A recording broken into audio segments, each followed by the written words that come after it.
Job లేక ఇబ్బంది పడుతున్నారా? అయితే మెడికల్ కోడింగ్ మీకు మంచి ఆప్షన్. వెంటనే కాల్ చేసి కోర్సులో జాయిన్ అవ్వండి. వాగర్థావివ సంపృక్తౌ వాగర్థ ప్రతిపత్తయే జగతః పితరౌ వందే పార్వతీ పరమేశ్వరౌ. ఆదిత్యాయ చ సోమాయ మంగళాయ బుధాయ చ గురుశుక్ర శనిభ్యశ్చ రాహవే కేతవే నమః.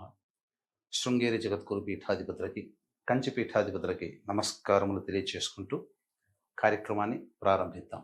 ఈరోజు మనం చర్చించుకునేటువంటి అంశము ఏప్రిల్ 30వ తారీఖు వైశాఖ శుద్ధ చతుర్దశి నృసింహ జయంతి, అనగా నరసింహస్వామి వారి జయంతి. ఈ కార్యక్రమంలో మనం విశేషంగా స్వామివారి జయంతి ఉత్సవాన్ని ఏ విధంగా జరుపుకోవాలి, ఏ విధంగా పూజ చేసుకోవాలి, ఏ విధమైనటువంటి కార్యక్రమం నిర్వర్తించుకోవాలి, దానాది కార్యక్రమాలు, ముఖ్యంగా ఇంట్లో నరదృష్టి, నరఘోష, కుటుంబ సభ్యుల జీవితాలలో శత్రుబాధ తొలగాలంటే ఇంటి గడప దగ్గర మనం ఏ సమయంలో ఏ విధమైనటువంటి చిన్నపాటి కార్యక్రమం చేయాలో సవివరముగా, క్లుప్తముగా తెలుసుకునే ప్రయత్నం చేద్దాం. ఏప్రిల్ 30వ తారీఖు రోజున నరసింహస్వామి జయంతి కాబట్టి ఈ రోజున వీక్షించేటువంటి మన సుమన్ టీవీ ప్రేక్షకులందరూ కూడా ఎవరి జాతకంలోనైతే ప్రధానంగా కుజదోషము కానీ, లేదా వివాహం కాక ఇబ్బంది పడుతున్నటువంటి అబ్బాయిలు అమ్మాయిలకి కానీ, అన్నిటికంటే ముఖ్యంగా రుణగ్రస్తులు రుణాన్ని తీర్చుకునే అవకాశం లభించాలి అంటే ఏం చేయాలి అంటే, దీంట్లో చాలా రెండు రకాలుగా ఉంటుంది. రుణగ్రస్తులు అనే విషయానికి వచ్చేటప్పుడు, మనం ఎవరికైనా డబ్బిస్తే అవి తిరిగి రాకపోయినా, లేదా మనం ఎవరి దగ్గరైనా అప్పు తీసుకుంటే మనం తీర్చలేకపోతున్నా, అన్నిటికంటే ముఖ్యంగా ఈ రోజున ప్రతి వ్యక్తి యొక్క జీవితంలో ఎక్కడో చోట రుణం చేయాల్సినటువంటి, ముఖ్యంగా బ్యాంకు నుంచి లోన్స్ శాంక్షన్ కావు.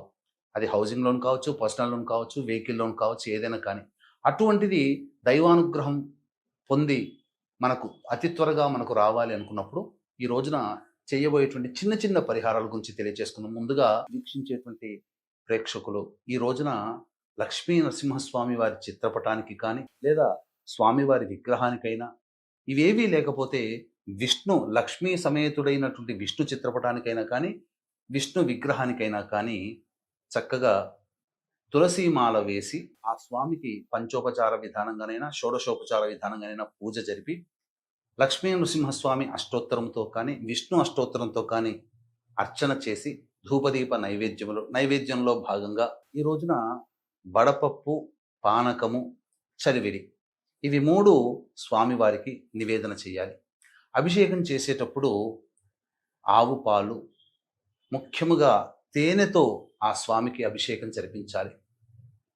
జరిపించిన తరువాత ఈ విధంగా నైవేద్యాలు పెట్టి చెప్పిన విధంగా దానాది కార్యక్రమాలు చేయాలి. దానాది కార్యక్రమాలలో భాగంగా ఉదక కుంభదానము, మట్టి కుండలోనైనా కానీ, లేదా రాగి చెంబులోనైనా కానీ నీటిని, విసనకర్ర, గొడుగు, చెప్పులు, మిఠాయిలు మరియు చల్లటి కద్దరు వస్త్రం, ఇవి బ్రాహ్మడికైనా దానం చేయొచ్చు, లేదా అవసరం ఉన్నటువంటి ఎవరికైనా అభ్యాగతులకి, అనాథలకైనా కానీ దానము చేయవచ్చు. ఇక తదనంతరం ఈ రోజున విశేషంగా చేయవలసినటువంటి దానములలో నీటి దానం చాలా గొప్పదిగా చెప్పబడి ఉంది. మరియు ఈ విధంగా అన్నదానం కూడా చాలా చేసినట్లయితే ఎంతో గొప్ప పుణ్యం మనకు కలుగుతుంది.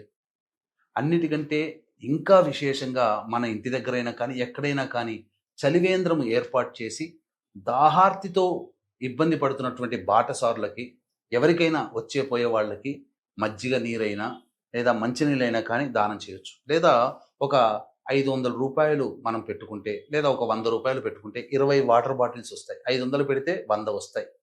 ఎవరికైనా కానీ ఆ వాటర్ బాటిల్స్ని కాలానుగుణంగా వాటర్ బాటిల్స్ని దానం చేయవచ్చు, తప్పులేదు.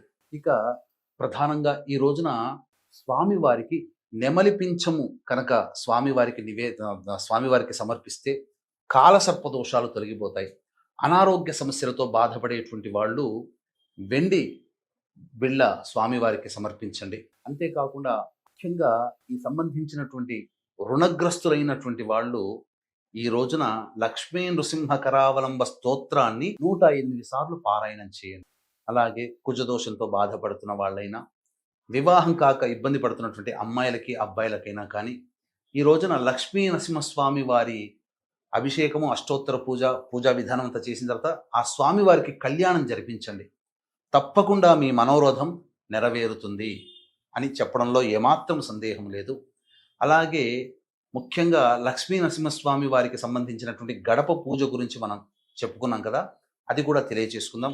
వీక్షించేటువంటి ప్రేక్షకులకి ప్రధానంగా మే 1వ తారీఖు రోజున వైశాఖ పౌర్ణమి.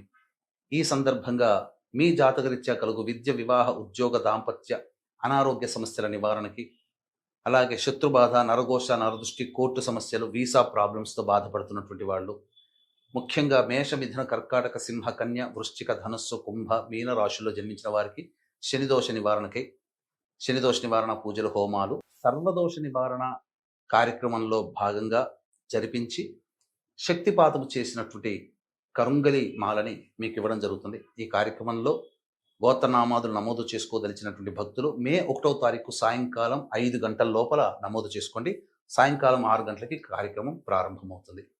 ఇక చెడుపై విజయాన్ని సాధించినటువంటి మంచి గుర్తింపుగా, అలాగే పాపాన్ని అణగదొక్కి విజయం సాధించిన గుర్తుగా, అన్నిటికంటే ముఖ్యంగా ఈ యొక్క భూభారాన్ని తగ్గించే భాగంలో సాక్షాత్తు అయోనిజ అవతార రూపమైనటువంటి విష్ణు అవతారము ప్రముఖంగా చెప్పేటువంటిది ఈ యొక్క నరసింహస్వామి వారి జయంతి.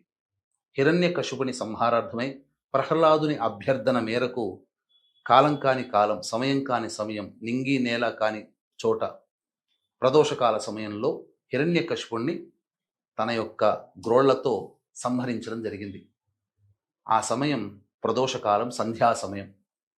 ఈ సంవత్సరం సంధ్యా సమయం 4:17 నుంచి ప్రారంభమై 6:56 వరకు ఉంటుంది. కాబట్టి ఈ రోజున విధిగా స్తంభ పూజ, మన ఇంట్లోనైనా కానీ ఒక చిన్నపాటి కట్టె ముక్కతోనైనా కానీ, కలప ముక్కతోనైనా కానీ ఒక స్తంభాన్ని ఏర్పాటు చేసి ఆ స్తంభానికి చక్కగా దారము అనగా పసుపు కుంకుమతో అద్దినటువంటి దారము, అలాగే పసుపు కొమ్ముని కట్టి ఆ స్తంభానికి లక్ష్మీ నరసింహస్వామి స్వరూపంగా పూజ చేయండి. పొద్దున పూట, సాయంకాలం ఈ చెప్పినటువంటి 4:17 నుంచి సాయంకాలం 6:56 మధ్యకాలంలో ఇంటి సింహద్వారము లేదా వ్యాపార సింహద్వారం ఉంటుంది కదా, ఆ సింహద్వారంకి ఇరువైపులా ఉన్నటువంటి వాటికి చక్కగా పసుపు కుంకుమతో చక్కగా అలంకరించి బొట్లు పెట్టి ఆ గడపకి మాత్రం కుంకుమ తడిపినటువంటి నీటితో ఆ గడపని పూర్తిగా అద్ది కుంకుమతో రంగవల్లులుగా అద్ది, తదనంతరం ఆ గడప దగ్గర కూర్చొని లక్ష్మీ నృసింహ కరావలంబ స్తోత్రాన్ని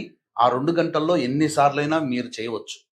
ఒక 11 సార్లు లక్ష్మీ నృసింహ కరావలంబ స్తోత్రాన్ని పారాయణం చేసి, తదనంతరం ఇప్పుడు చెప్పుకోబోయేటువంటి మంత్రాన్ని గనక 1008 సార్లు గనక పఠించినట్లయితే ఇంట్లో ఉన్నటువంటి నరదోష, నరదృష్టి, శత్రుబాధలు, ప్రయోగ బాధలు, వ్యాపార స్థలంలో చేసిన ఆ ప్రయోగ బాధలు అవన్నీ కూడాను తొలగిపోతాయని చెప్పడంలో ఏమాత్రం సందేహం లేదు. ఆ మంత్రము ఓం వజ్ర నఖాయ విద్మహే తీష్ణ దంగుష్ట్రాయ ధీమహి తన్నో నారసింహ ప్రచోదయాత్, లేదా ఓం నమో నారసింహాయ నమః.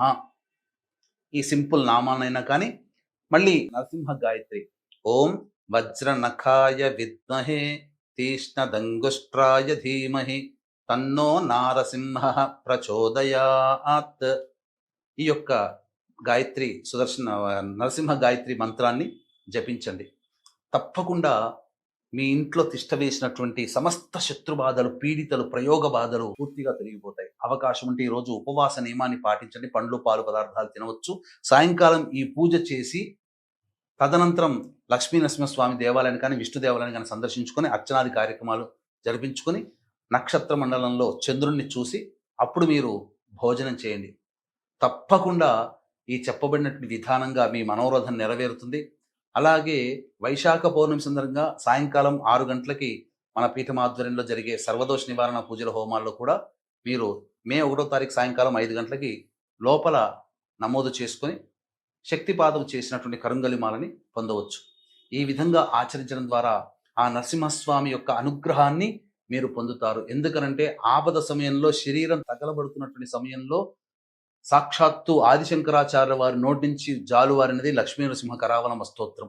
అలాగే కాపాలికుడు ఆ స్వామిని సంహరిస్తుంటే పద్మాచార్యుల వారు వచ్చి ఒక్క ఉదిరిన నరసింహస్వామి ఆవేశితుడై ఆ కాపాలికుని ఒక్క దెబ్బతో సంహరించడం జరిగింది. కాబట్టి శత్రుబాధని తొలగించే ఏకైక మార్గం ఈ యొక్క లక్ష్మీ నరసింహస్వామి వారి జన్మదిన సందర్భంగా ఏప్రిల్ 30వ తారీఖు రోజున చెప్పినటువంటి పూర్తి పూజా విధానం అందరూ ఆచరించి ఆ నరసింహస్వామి వారి యొక్క అనుగ్రహాన్ని పొందుతారని ప్రార్థిస్తూ సర్వం శ్రీ ఉమామహేశ్వర పరబ్రహ్మార్పణమస్తు.